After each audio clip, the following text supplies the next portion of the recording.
We're here with Shaun Periera from the Pereira Group, multi-award-winning principal, obviously one of the best principals in the country, including definitely mostly for New South Wales. Here to talk about everything real estate. What do you feel that separates a good agent from a great agent? I think the patience to actually work with a buyer, especially in this market, is critical.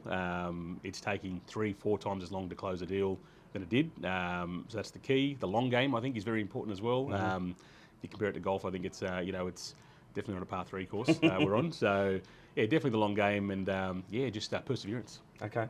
And so if you could go back to your first day in real estate, what would you do more of?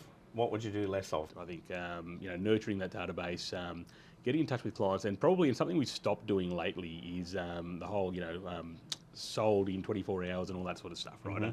We started making our content more about value add rather than look at me, if that makes sense. More importantly, you're selling someone's house, they've lived there for 10, 20, 30 years. You put up a post that I've sold it in 24 hours. I think it takes a bit away from the shine from that person. Yep. So it's more about the case study or the journey. So it's more obviously just sort of making it personal about the person and about someone's home rather than calling it a listing. Absolutely, Yep, absolutely. Yep. What sort of things do you think that you would be talking to people about now to get them aligned with the current market conditions? Yeah, I think so. Real and raw feedback is very important. Taking it away from this is my opinion to this is the market's feedback, right? That's very important, because at the end of the day, truth be told, they don't care about your opinion, right? It's their home, it's their family home, they've got emotion involved.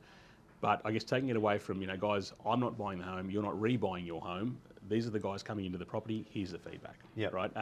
And also, I guess, never promising a price, that's so important. Something I learned a very long time ago, we don't control what price the property sells for. Yes, we're here to negotiate and so on, but at the end of the day, feedback is critical. So I guess keeping it about the buyers more so than myself or my opinion. Yep, perfect. Okay. And final question, how much time do you dedicate to each day to prospecting? I set myself a target of about 100, I won't say forced calls, but dedicated calls a week, right? That's what I try and do. On top of the other calls I get, I do well over 100 a week, well over. That's connects or actual connects. Yep. Yes, actual connects. So dials I would probably do twice, 3. I was going to say a lot more than that. But dedicated, and that's it's about 20 a day really. If you take out Saturday, right?